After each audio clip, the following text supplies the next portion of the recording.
Skinny Dipping in the Rivers of Babylon, written by Davi Mai, narrated by Lexie Moolman.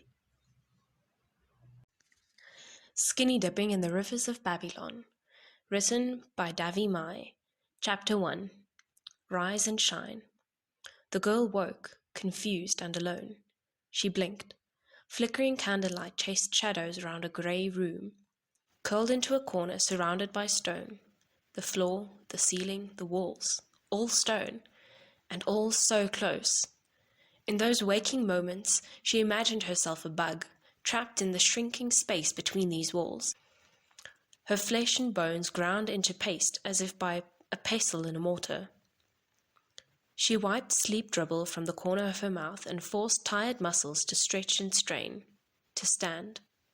Her lack of clothes confused her even more. Instinct pulled an arm across her chest, a hand over her crotch. Being alone was a blessing in this state. Bald, smooth skin under her hand down there. Shaven, her head too. A hairless, defenseless creature with no idea of its name. The candle, housed in an iron sconce on the opposite wall, spat something impure from its wax and threatened to die. No! She was upon it in 3 paces of slapping feet on rough flagstones. But having no means to relight the wick, she could only beg it to stay alive. Don't you dare go out! Her heart beat in time with a sputtering flame. When it burned upright and confident again, it revealed a door, blackened wood and iron strapping, but no handle. Should the room collapse inward, there was no escape. The pestle would grind her into its mortar.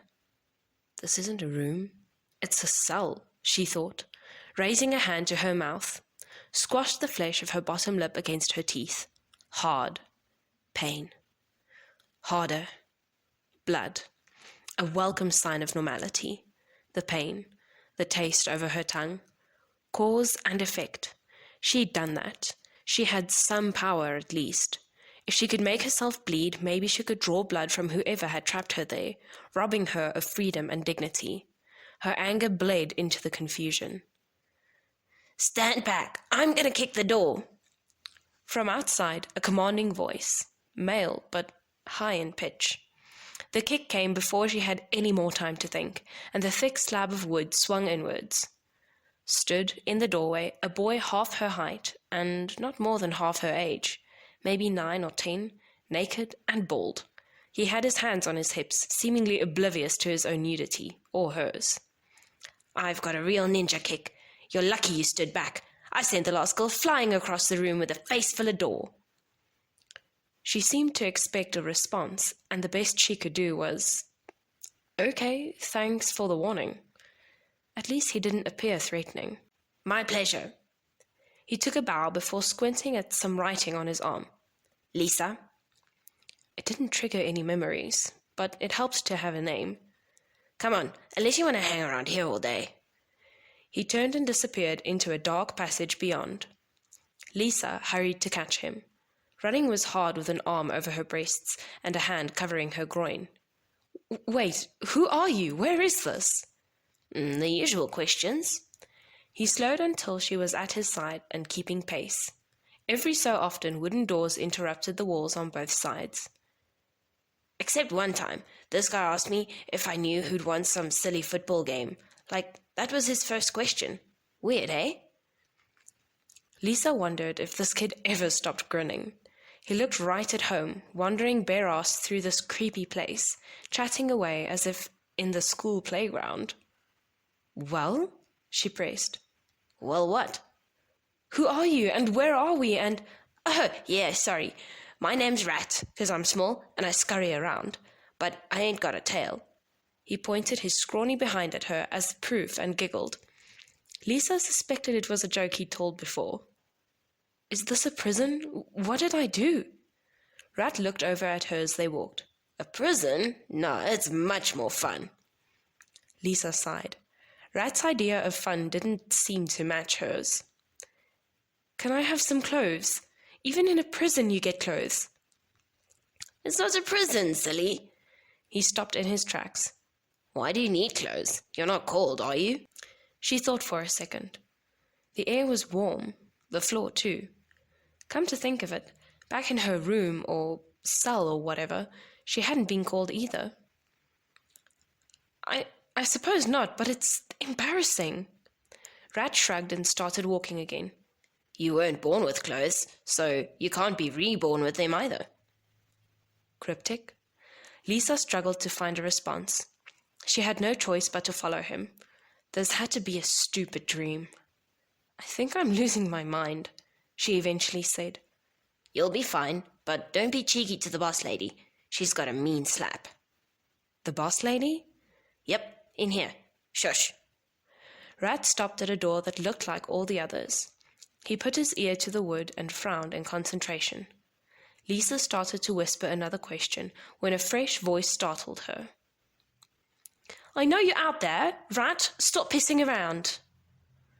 Rat grinned up at Lisa. Yep, she's in. He unleashed his famous ninja kick on the door. Lisa winced, covered herself as best she could, and followed him inside. Her mind jolted with recognition at several of the objects in view. The scene was a chaotic office. A large desk peeked from beneath stacks of paper.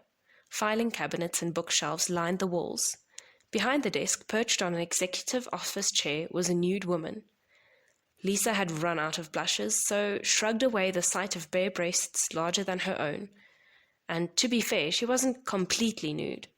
A pair of thin-rimmed glasses adorned rather sharp features.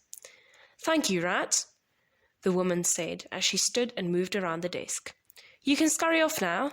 I'm sure you're making the poor lass uncomfortable. Rat gave a cute salute as he turned tail, albeit without a tail, off on some other errand. Sorry about him. He's a cheeky little tyke, that one. She held out her hand and Lisa had no choice but to take it in a handshake, while suffering a close examination from top to toe. Well, you're a fine specimen. 18, right? She leaned back to check a file on her desk. Yep, every young fella and old perv's dream, I'd imagine. Lisa squirmed and let go her hand to cover up again. Oh, relax, you'll get used to it. Soon you'll be wandering through the place like the rest of us, not bothering to hide that cute little birthday suit of yours.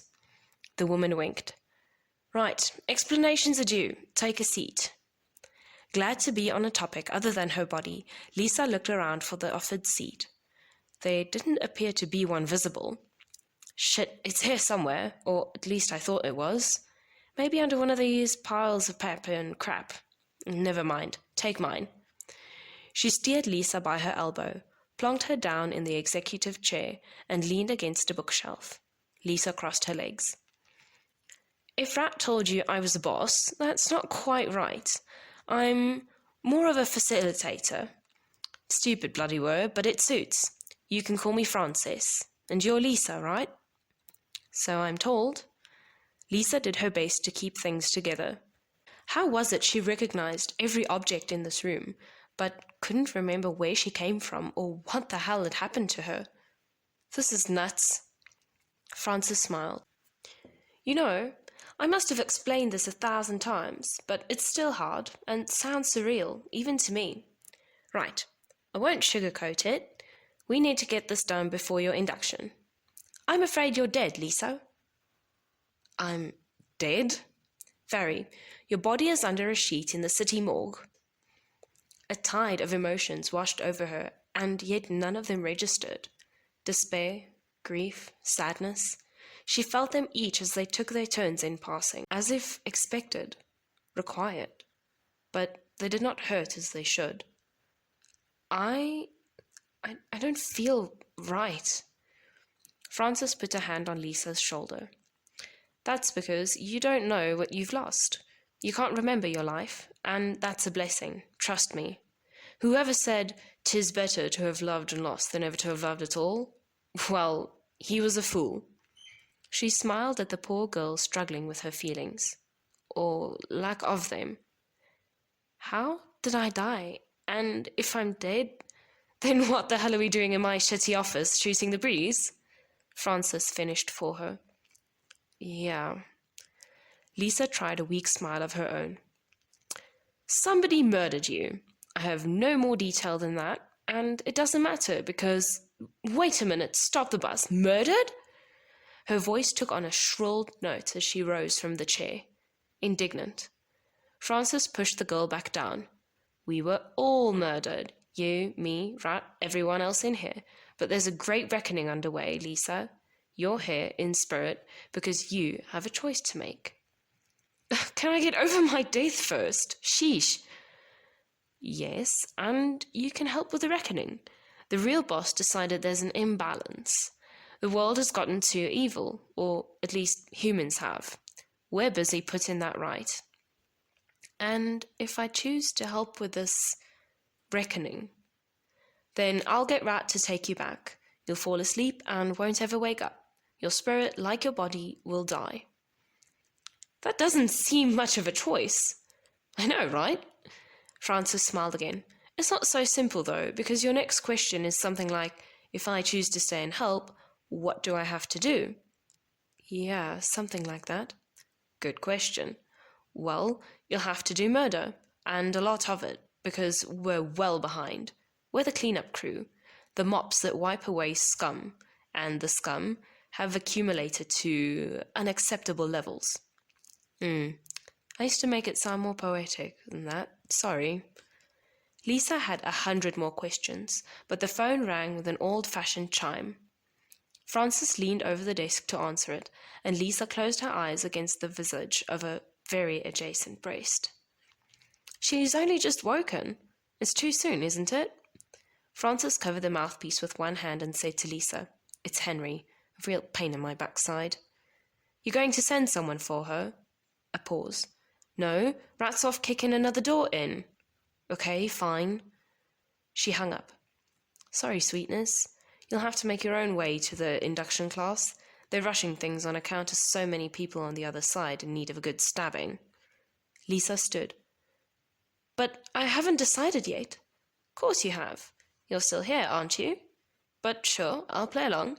Your room is to the right when you leave. You'll find it, or Rat will find you and take you there. A pleasant sleep, never to wake again. Or the induction class is to the left. Keep walking until you hear the noise of nervous spirits making conversation. And with that, Francis steered Lisa to the door with a hand against the small of her back. Lisa turned left, but didn't think it was much of a choice. She'd wanted to ask why a third choice of go back to whatever my normal life was and avoid being murdered wasn't on the table. Every few paces, a wall-mounted candle cast a weak puddle of light. All the doors on either side were closed, and no noise leaked from them. Until after 5 minutes of walking, chatter drifted around a corner. Ah, a lost student. The man standing in front of the classroom clasped his hands together. The chatter ceased in that uncomfortable way it does when a new person walks into a group.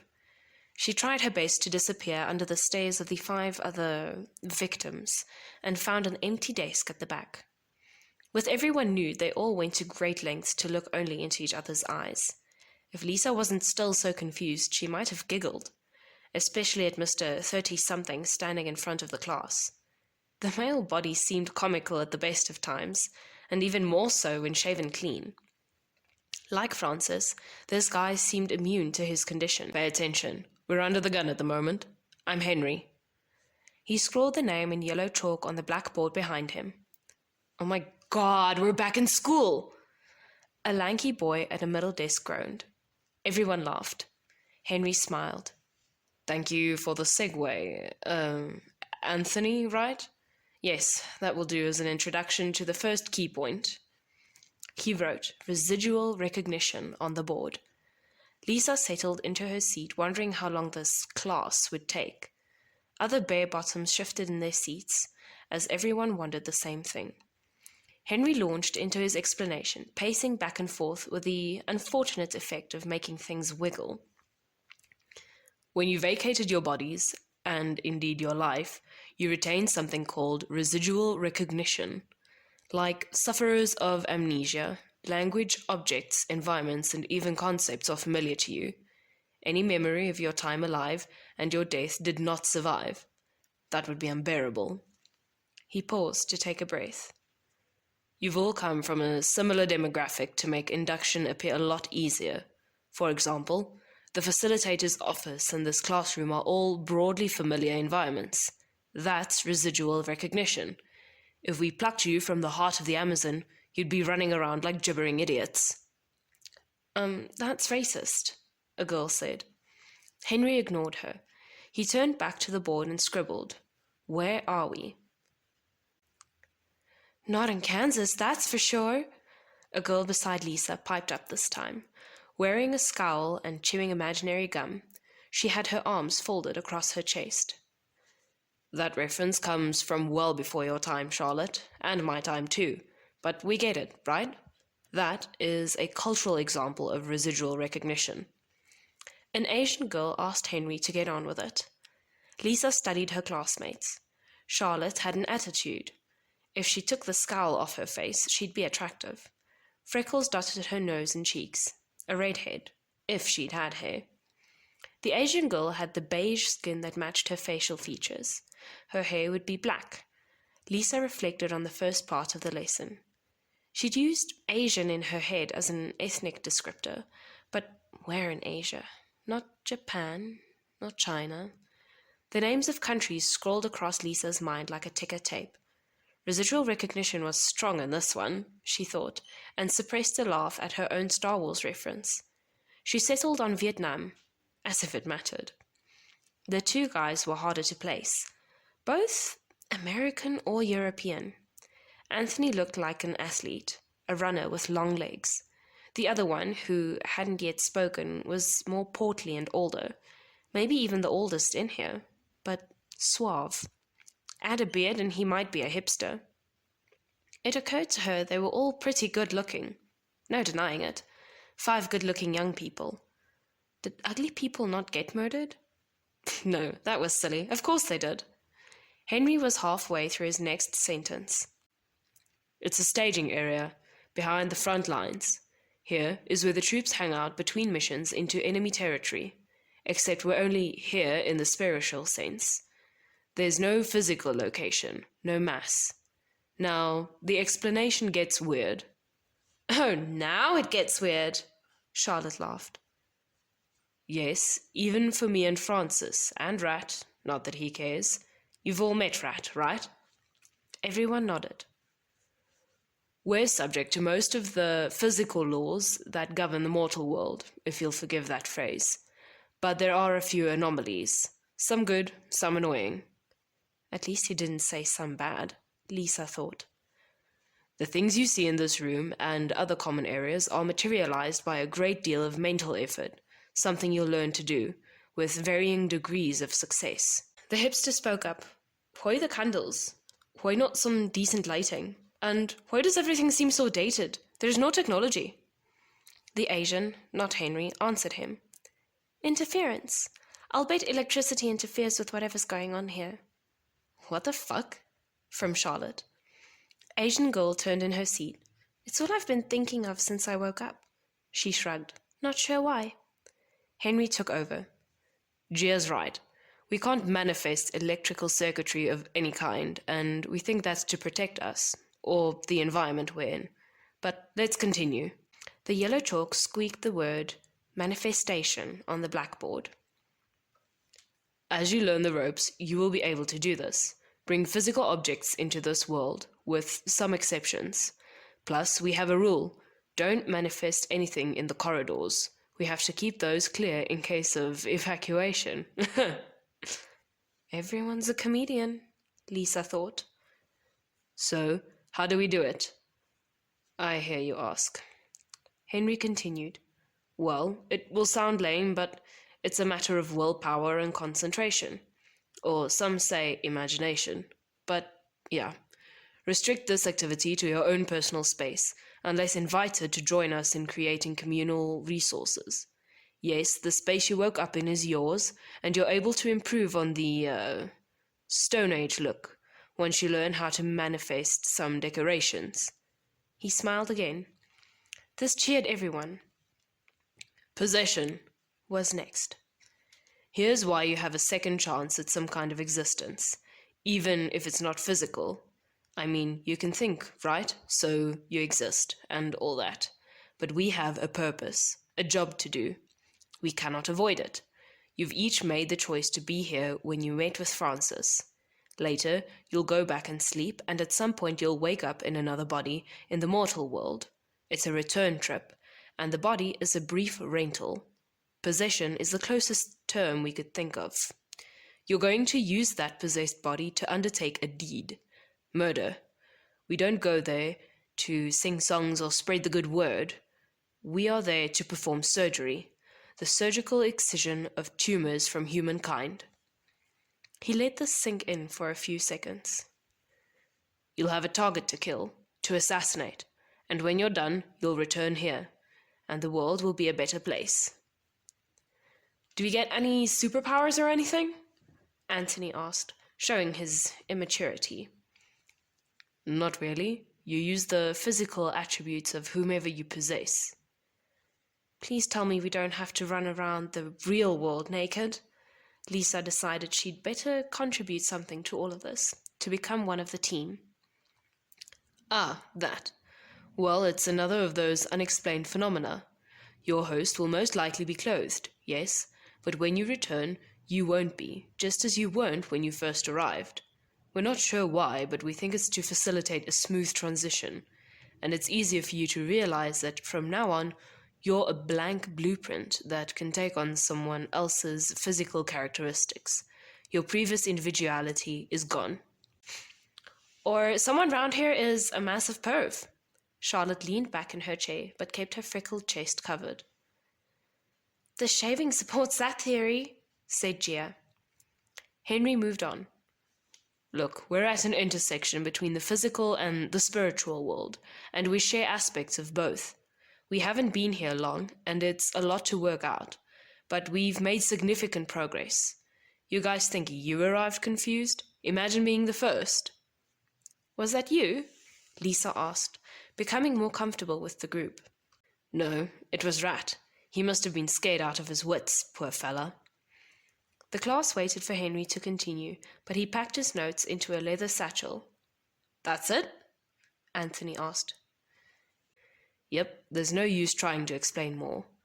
You have to experience it. Now, I'm under instruction to send you back to your rooms. It's time for your first missions, and... Charlotte collapsed and slid off her seat with a thump. Ugh, crap, we're too late. Henry sighed. Anthony, pick her up, will you? She can't stay here. We will carry her. Lisa looked over at Gia for support, and the Asian girl nodded. Even though the girls don't know each other, they would not let a strange guy manhandle their naked classmate. There was no dignified way of carrying poor Charlotte, other than to each take an end. Lisa decided she was the stronger of the two. Gia looked like she might blow away in the wind. So without another word, she lifted a limp Charlotte by the armpits and let the smaller girl take the feet. The males stood aside as Lisa backed out of the classroom first. How far away is her room? Lisa called out to Henry. At this stage of proceedings, you can use any room. They're all the same. And so they carried Charlotte a few feet down the corridor to the first door. Lisa bumped it open with her backside, and they lay their patient on the stone floor as gently as they could. Her eyes rolled back in her head, and Lisa had another residual recognition experience. She's a zombie. Yeah, like Train to Busan, Gia answered. Did you understand any of that so-called class? Lisa asked her new companion. Some. I think we might be in a perverted reality show, but if we are, it's a pretty good one. They both turned at the noise from outside, and Rat came painting into the room. You guys have to stay here. There's no time to get back now. Everyone's on a mission. We're way behind in quotas. If you guys collapse here, you're too heavy for me to drag. I might be able to drag you. He looked at Gia. But not you. Lisa was sure she would be offended, but had no room for any more emotions at the moment. Before she could counter the insult, Gia collapsed in an awkward heap. Lisa and Rat looked down at her. Yeah, well, she's light because her chest is almost as flat as yours, Lisa said. She could hear Rat laughing as her vision dimmed and legs gave way.